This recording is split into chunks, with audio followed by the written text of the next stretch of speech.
안녕하세요. 주식쇼 스트라이크의 최유린입니다. 코스피가 투신권의 매도 공세에 떠밀려 닷새 만에 2,000선을 내주고야 말았습니다. 하필이면 오늘 중국 쪽에서 나왔던 제조업 지표도 부진했었죠. 종가상 1990선 턱걸이하고 마감했는데요. 내일 시장 어떤 모습 보여줄지 내일 시장에 필요한 전략과 종목 미리 챙겨봤습니다. 스트라이크는 1부와 2부로 나뉘어서 진행되고 있습니다. 1부에서는요. 전문가의 시장 분석과 전문가끼리 포트폴리오 수익률 대결을 펼치게 됩니다. 이어지는 2부에서는 여러분들 종목 상담 도와드리고 내일장 위한 공략 종목 공개와 전문가의 투자 노하우 강의가 있습니다. 이어지는 2부까지 많은 시청 부탁드리죠. 자, 먼저 스트라이크 1부 저와 함께 꾸려주실 두 분의 멘토님과 인사 나누겠습니다. 황금 메뚜기 이성대 전문가님 그리고 김정하 전문가님 나오셨습니다. 왜 이렇게 말이 안 되죠? 안녕하세요. 네, 반갑습니다. 그럴 때 좀 웃어줘야 이게 분위기가 반전되는데. 예.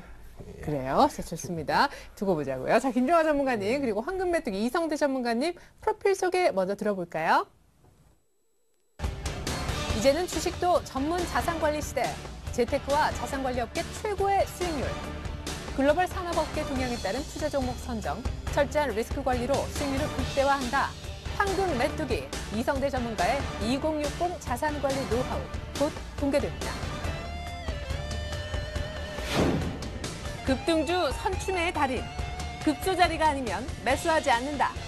철저한 기업 분석으로 저평가 기업을 급등 전에 포착한다. 김정하 전문가의 멘토링 잠시 후 시작됩니다. 네, 저 때만 해도 우리 김정하 전문가님 참 날씬하셨는데. 예, 그렇습니다. 제가 영국의 BBC에서 재미있는 통계 조사를 했다고 하죠. 여성과 남성의 이제 삶의 질의 형태를 이제 조사를 했을 때 남자들은 삶의 질이 좋아질수록 비만이 될 확률이 굉장히 높았다. 이런 조사가 나왔다고 하더라고요. 예, 예외가 있었다 이런 얘기는 없었나 보죠. 예, 예, 그렇습니다. 통계 수치이기 때문에 더 이상 얘기하지 않도록 하겠습니다. 네. 주식으로 인해서 삶의 질이 높아졌으리라 믿고 잠시 후 우리 김정하 전문가님 종목 얘기도 포트를 통해서 공개 받아보도록 하겠습니다. 자, 먼저 두 분과 함께 시장 분석부터 들어보고 싶어요. 하필이면 저희가 만났던 지난주 그 다음날 Q3가 나오면서 2천을 갔잖아요. 근데 황금 메뚜기 우리 이성대 전문가님이 Q3는 나올 거라고. 제가 그때만 해도 반신반의했거든요. 이번에 나올까 했는데 나왔어요. 네, 나왔는데 제가 생각했던 것보다는 지수가 그날 너무 많이 떴었죠. 시초가에. 예, 깜짝 놀랐어요. 너무나 커서 예. 그 다음에는 좀 시장이 조금 어렵지 않느냐 그래 볼 수 있는데 지금도 현재 보면 2000포인트 선을 넘어가면서 2050포인트 선에 지난 2월 달에서 3월 달 이 3개월 동안의 장이 2000에 들어왔을 때 투신권에 대한 어떤 펀드 네. 매수세가 지금은 2천을 넘어가니까 이제 환매로 들어오면서 그것이 이제 지수가 이제 상승하는데 상당히 이제 걸림돌을 주고 있는 그런 시장 흐름을 또 보여주고 있고 어차피 이제 지수 상황을 보았을 때는 이번에 20 상승 돌파 갭을 만들었죠.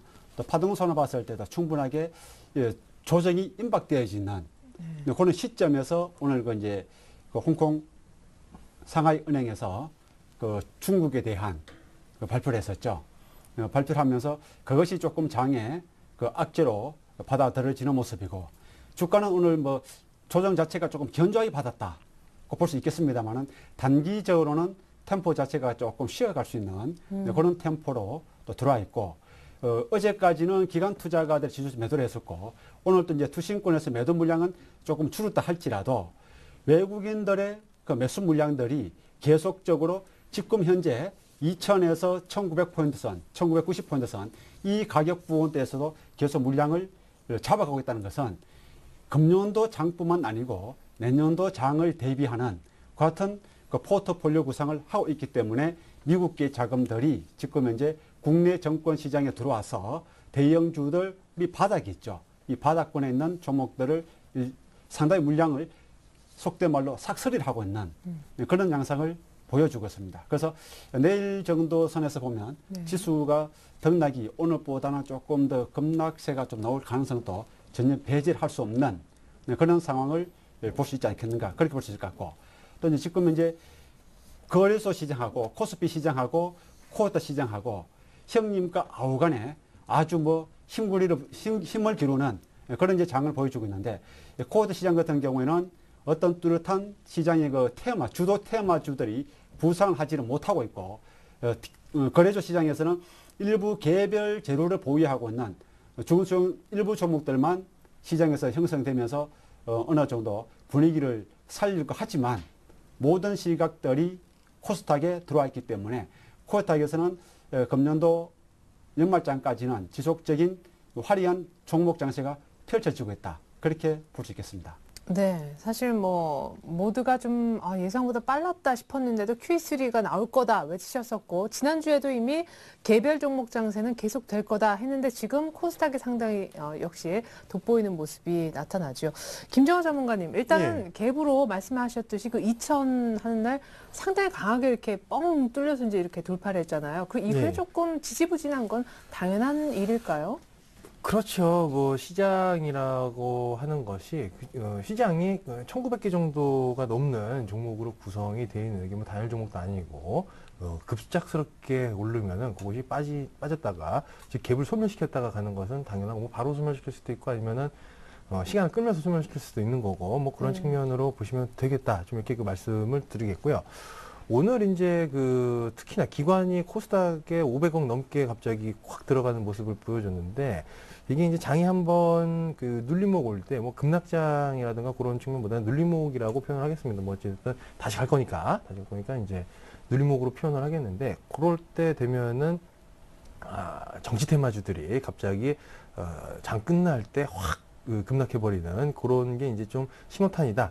좀 그 말씀을 드리긴 지금 좀 그 정도 구간이 아닌가 좀 이렇게 판단을 하고 있고요. 뭐 코스피 같은 경우에도 갭 소멸시키는 그런 정도 이제 조정이 나올 것이다. 이렇게 좀 판단을 하고 있고 코스닥 종목들도 마찬가지로 뭐 정치 테마주들이 지금 거래 터지면 장대음봉을 쏘고 있기 때문에 뭐 추가적인 하락이 나올 수가 있겠지만 오히려 코스닥에 오늘 기관들 코스닥 그렇게 많이 들어가지 코스닥에서 저점 구간이고 그리고 기업 내용이 좋은 그런 개별주라고 한다면은 갈 것이다. 이번 장에서는 그 직전 장에 8월 달에서는 고점 종목, 그죠? 안철수 테마 같은 고점에 대롱대롱 있던 게 먼저 치고 올라가기 시작을 하고 그리고 8월 중순 넘어가지고 말로 가면서 이제 뭐 신성통상이라든가 그런 모나미 같은 그 개별주들 중에 중간권에 있는 애들이 갔다고 하면은 이번 장에서는 바닥권에 있는 그 종목들이 간다. 좀 이렇게 보시면 되겠습니다. 예. 아니, 지난주에 사실은 이제 대선 얘기를 하시면서 지난 주말에 문재인 후보가 확정이 됐고 그간 이제 일주일 동안요. 우리 안철수 뭐 교수도 대선 출마를 이제 선언을 했잖아요. 그러면서 이제 대선 테마, 특별히 오늘 또 문재인 테마주가 말씀하신 거래 실고 음봉 나오면서 많이 좀 밀리는 그런 모습이었는데 지난주에 이런 얘기를 하셨어요. 대선 테마 관련해서 제가 여쭤보니까 교육과 복지 테마 쪽으로 보는 게 맞다. 기억나세요? 지금 처음 듣는. 예, 맞습니다. 예. 기억나고요. 예. 예, 그래서 저희도 메타바이오메드랑 포비스텐시랑 해가지고 매매를 해서 이제 수익질을 하고 나왔었습니다. 예, 그럼 지금은 대선 테마, 그래도 이제 대선이랑 큰 재료 앞에 이걸로 수익을 한번 올리고자 하시는 분들께 한 말씀. 네, 제가 그거에 대해서 명확하게 말씀을 드릴 테니까 메모하실 준비하시고요. 네. 자, 지금 이제 정치 테마주들 굉장히 관심 많으실 거고, 각종 정책 관련된 테마주도 굉장히 좀 관심들이 많으실 텐데, 잘 들으시기 바랍니다. 일단 인맥 관련주들, 이제 기존의 대장 위치로 있던 뭐 우리 아가방 컴퍼니라고 하든가, 원래는 저출산 정책이었는데 마치 인맥처럼 움직이게 되죠. 기존 종목들, 그리고 뭐 안철수 관련주라고 하면 다물멀티미디어부터 해가지고 뭐 써니전자부터 해서 쭉 있고 그리고 문재인 관련주들 뭐 위노바, 신성통상이라든지 쫙 있다고 하면은 그 종목들은요 어떻게 이제 흘러가게 되냐면은 정치 테마주들이 지금 고점 인맥 관련주들 고점 위치에 있습니다. 그 종목들이 왜 주거니 받거니 여태까지 갔냐면은 재료 노출이 되지가 않았었다. 안철수 원장이 나올지 안 나올지 포지션을 얘기를 안 해주고 행보만 하고 있었기 때문에 계속 이제 들락날락 가지도 못하고 빠지지도 않고 이제 이러고 있다가 재료가 완전히 노출됐으면 이제 대선에 누가 나갈 것인지 이제 딱 이제 결정이 됐기 때문에 더 이상 이제 뭐 후보에 대한 기대감은 없죠. 이제 시간이 조금 흐르면서 주거니 받거니 할 겁니다. 지지율에 따라서 이제 올랐다가 내렸다가 과거 2007년도에 이화공영이라는 종목이 사실 6,000원에서 3만 원까지 10월 달부터 이제 올라가게 되는데 그 전에 한 달 동안 박스권을 만든 거를 보면은요. 6,000원부터 10,000원까지 지난 차트를 놓고 보면 별거 아닌 것 같은데 위아래로 40%를 막 흔들리면서 가는데 지난 차트를 놓고 보니까 박스권이더라, 아주 좁은 박스권이더라 이렇게 보여지는데 마찬가지입니다. 지금 돌고 돌면서 그 인맥 관련주들은 박스권 만들면서요. 지금은 뚝심 있는 사람이 먹을 것이고 도저히 견디지 못하고 손절하고 싶은 마음이 들 정도로 털었다가 그런 식으로 박스권을 만들 것이다. 지난 차트를 놓고 보면은 별게 아닐 텐데 과정이 힘들 것이다 이렇게 그 말씀을 드리겠고요. 그리고 지금 그 뭐 복지라든가 그런 것들이 있습니다. 우리 그 대선 주자들이 공통적으로 이제 내세우는 그 정책들이 복지라든가, 그죠? 교육도 있을 거고, 대선 시즌이랑 수능이랑 겹치다 보니까 뭐 교육 얘기 안 할래 안 할 수가 없어요. 그리고 부동산 경기가 안 좋으니까 부동산 얘기도 할 거고, 그리고 미국에서 이제 대선 레이스 시작되면서 그 민주당하고 공화당하고 지지율이나 그런 거에 이제 편차에 따라 가지고 대북에 대한 얘기들도 분명히 나올 거고요. 각종 에너지라든가 이제 왔다 갔다 돌아가면서 가게 될 텐데, 지금 왜 그런 그 정책 관련주들이 저희도 이제 단기 매매만 하고 다시 나왔는데 다시 네. 재진입으로 매집을 할 예정에 있습니다.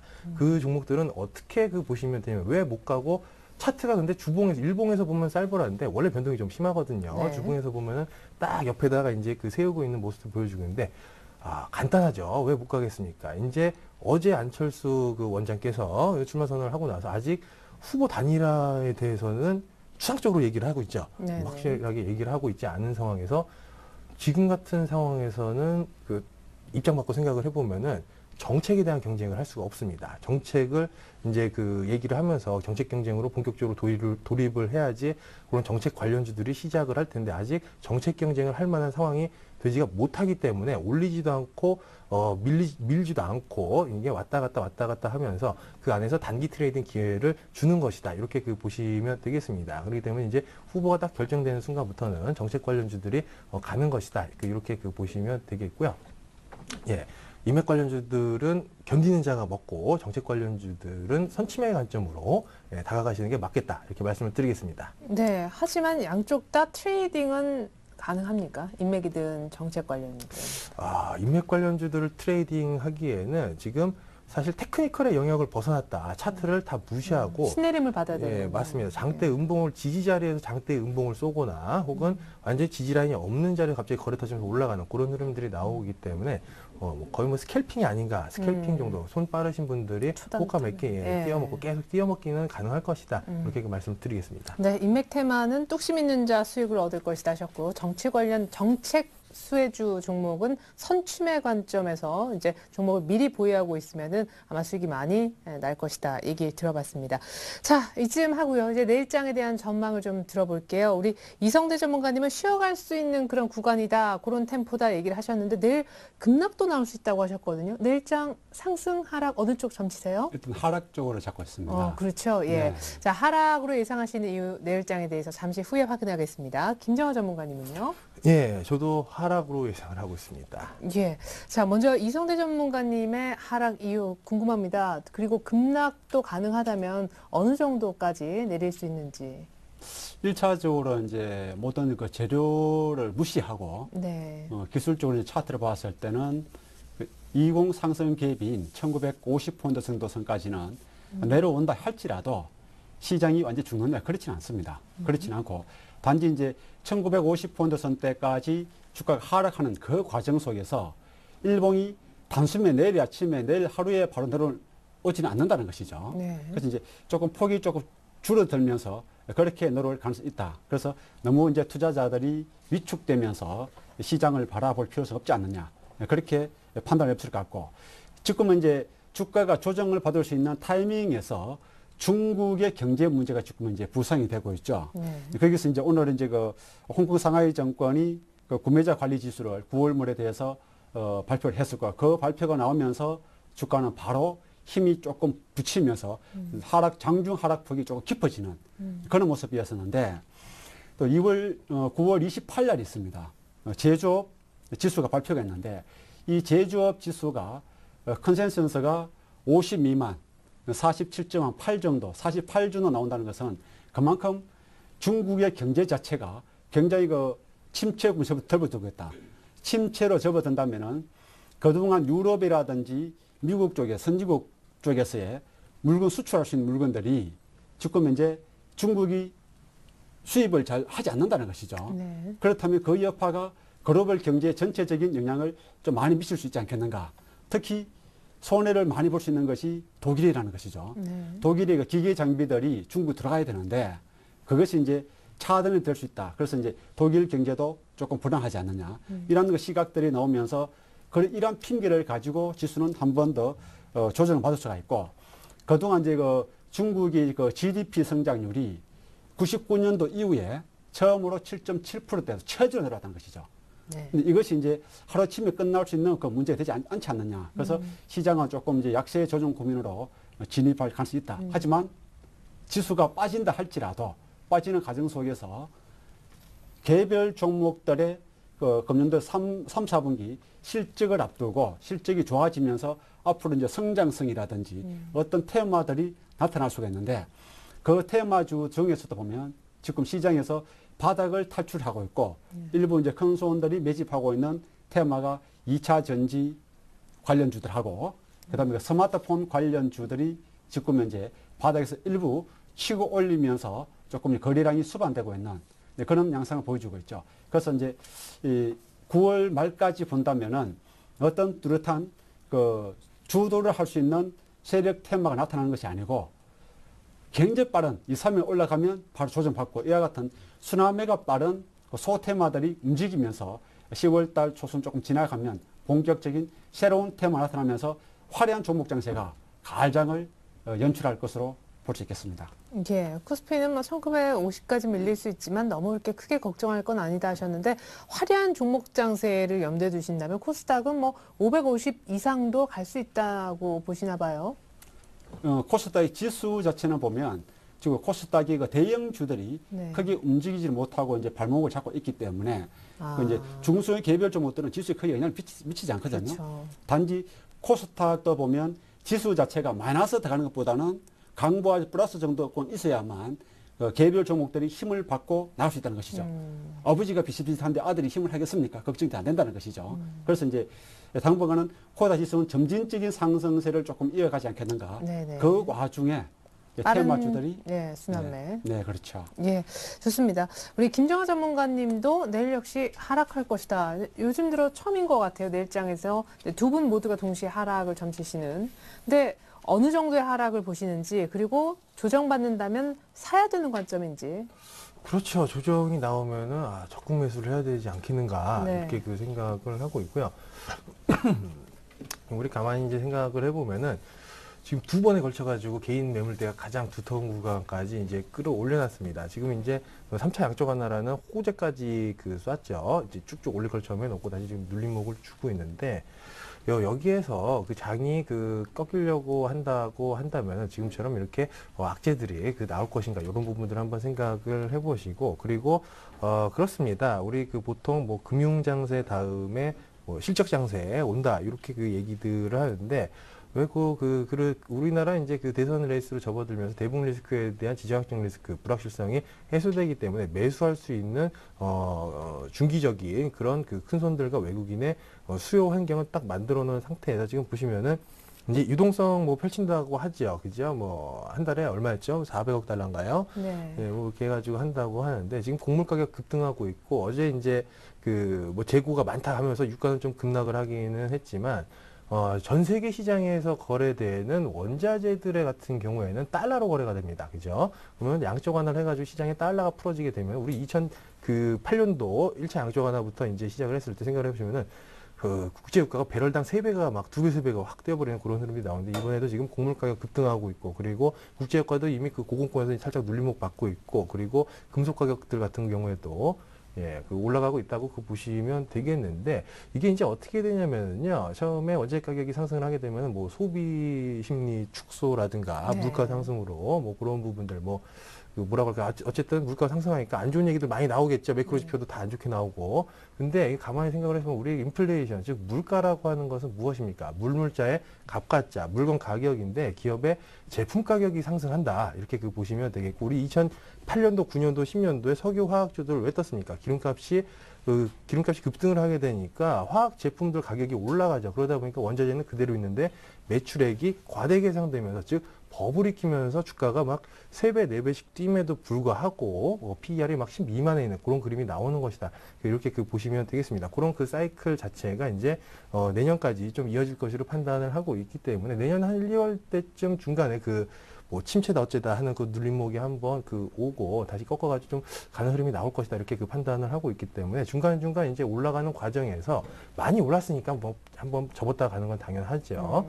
예, 잔파도 지나고 나서 보면은 잔파도 정도가 될 것이다. 이렇게 보고 있습니다. 그러니까 결국 이제 유동성 장이다. 어차피 갈장이다. 조정시 사자라는 관점이신데 하나 시간은 그렇게 막 넉넉치 않은데 지난주에 이런 얘기 하셨어요. 대형주보다 중소형주 모아가자. 진짜 지난주부터 모아갔으면은 그러니까 보니까 일주일 만에 이렇게 IT 부품 같은 거 잘 잡으신 분이 20% 수익을 내는 걸 제가 봤어요. 근데 저희는 IT 부품은 잡지는 않았고, 예. 그렇습니다. 고점에 있는 거 모았으면 죽었겠죠. 근데 저점에 저희는 이제 뭐 촉뱀이나 그 메타바이오메드나 예, 그런 것들, 바닥에 있는 것들 잡았는데 이번 시장에서는요, 바닥에 있는 것들 갑니다. 지금 주식시장이 조정이 예상되고 있는데 고점에 있는 거 올리겠어요. 주식시장 빠지는데 장 빠져도 가는 종목들은 반드시 있습니다. 그러면은 장 빠지는데 고점에 있는 종목 올리겠습니까? 바닥에 있는 종목 올리죠. 자, 그러니까 그냥 바닥 종목이라고 하면은 바닥 종목들은 특징이 뭐냐면 다 같이 간다기보다는 순서대로 가는 좀 특징들이 있고 그리고 빠져도 많이 안 빠집니다. 그냥 더 살 수 있을 정도로 좀 빠지니까 지금 이번 장에서는 개별주들 보실 때 바닥주들 하면은 뭐 새로 테마 붙는 애들도 있을 거고 그런 식으로 이제 갈 거니까 예, 바닥 개별주들을 보시는 게 좀 맞겠다 이렇게 말씀을 드리겠습니다. 네, 앞서서 이성대 전문가님도 바닥권에 있는 종목들 잘 보라고 하셨고 2차 전지 스마트폰 관련된 그런 흐름도 좀 포착을 해주셨습니다. 좋습니다. 내일 정말 시장이 조금 더 눌릴지 모르겠는데요. 계속해서 두 분의 포트폴리오 얘기 이어서 확인하겠습니다.